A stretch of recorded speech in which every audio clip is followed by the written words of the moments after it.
Today is not a good day, boys and girls, for Captain Sergei.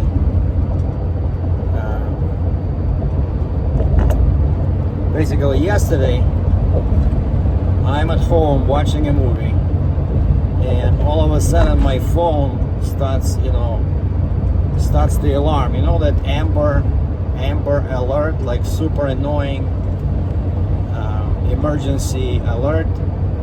So happens every couple of months probably, right? It's so annoying, so I didn't even look at it. I shut down the phone,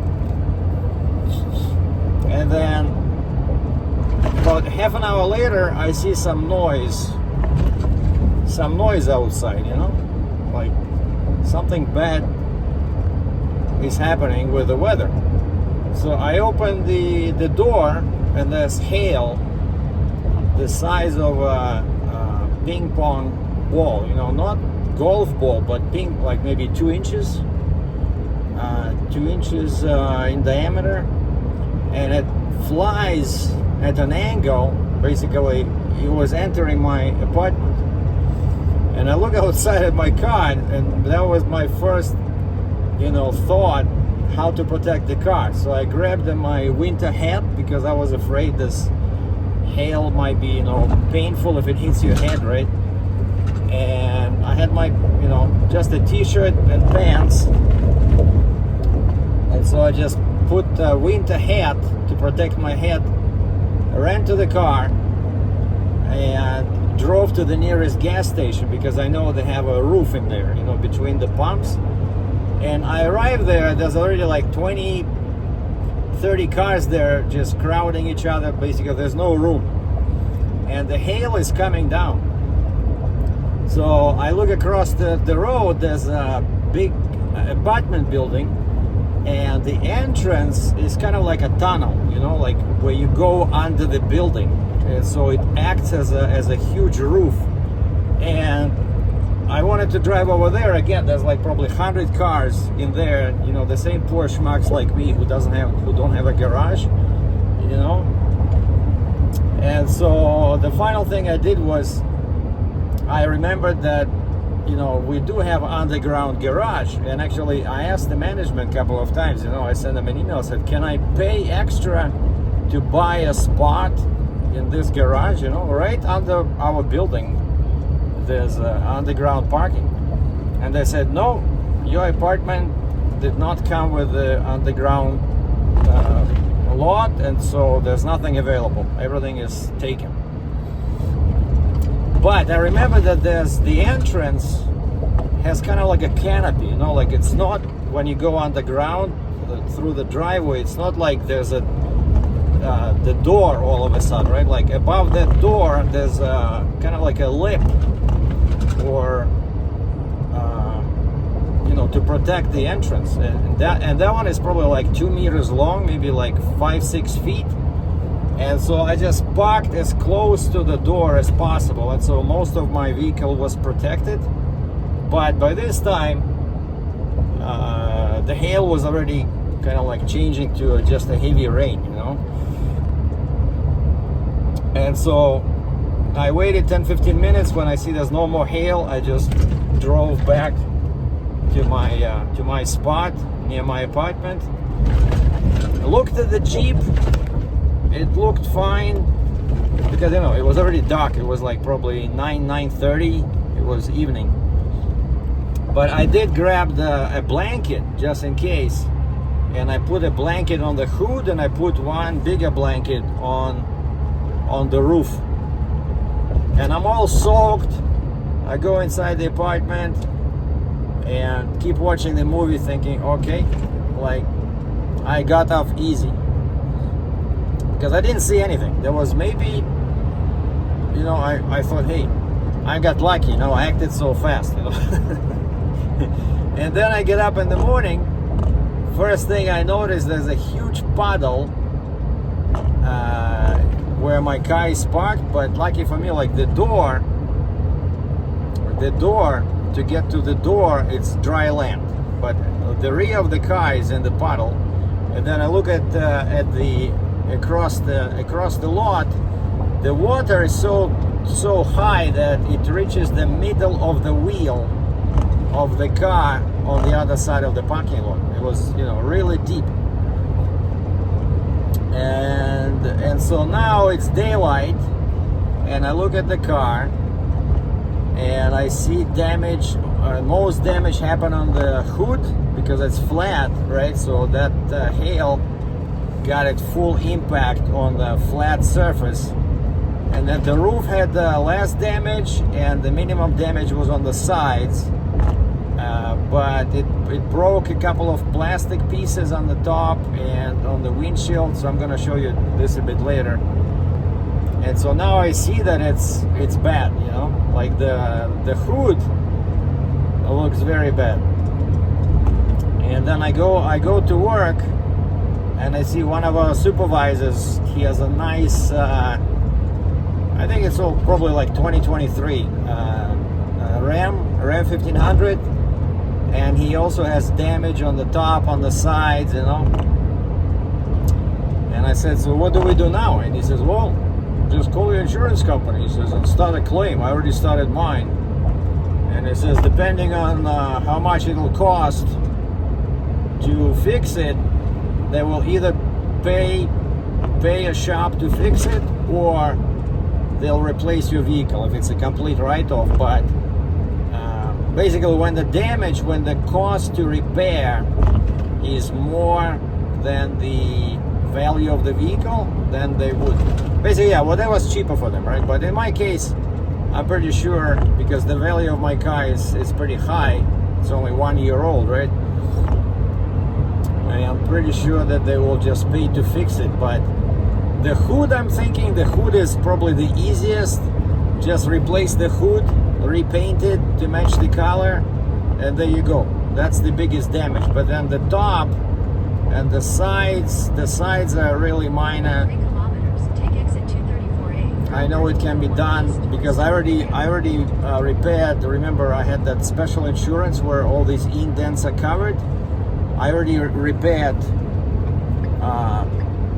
2 small chips in the body, like indents, right? And it was free for me because I'm paying for that. But now I don't remember what's my deductible is, so I haven't called the insurance yet because I'm busy working. But I'm having my lunchtime break soon, and so I'm gonna go grab my insurance slip and call the insurance company and start a claim. So hopefully my deductible is not too big, you know, because I don't remember what kind of deductible I went with. Usually I keep it high so that my monthly premiums are affordable, you know. And then another funny thing happened is that when I was driving to work, because the rain was so bad, it created very deep puddles, just like what I saw in my parking lot. And on the road to work, I see cars are parked and they have flashing lights, like what the heck is going on, you know? And I see the puddle is maybe, again, up to your knee, you know? Hold on 1 second. Meters, take exit 234A for Alberta 201 East, Stony Trail. Yeah, the puddle is up to your knee, and some brave souls, they went ahead, but 2 guys were not so lucky. One of them started braking, and now he got stuck in the medium because there's a divider. Because he hit a curb, you know, he tried to go to the other side. And there's hardly any traffic, there's no traffic actually.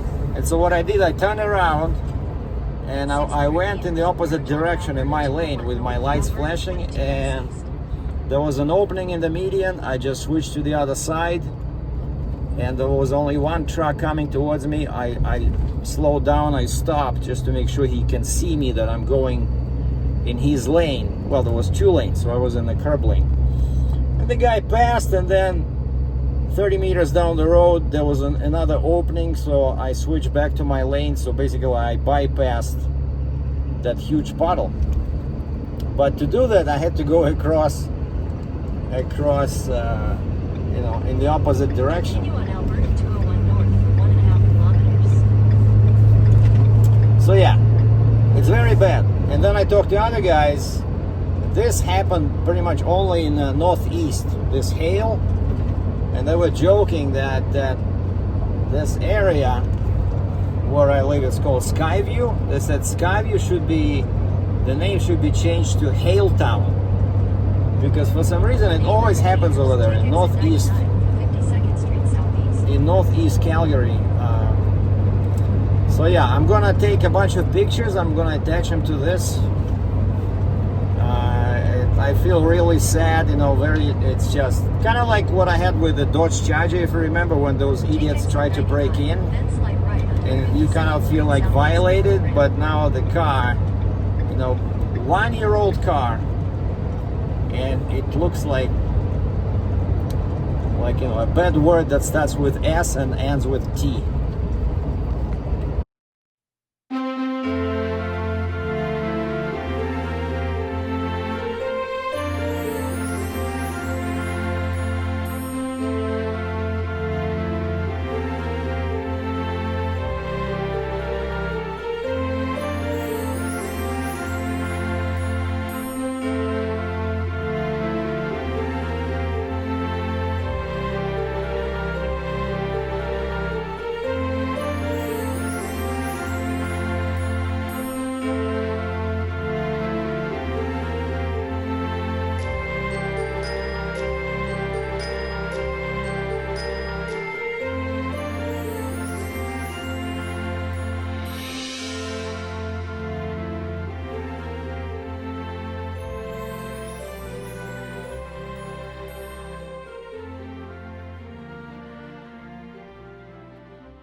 Now a quick video, because photos sometimes are difficult to, you know, it's hard to make them portray the small dents. But what's funny is that, hold on, what's funny is that the left side, driver's side, which was turned towards my building, because I parked the truck with the nose in, so the this side hardly had any damage besides this.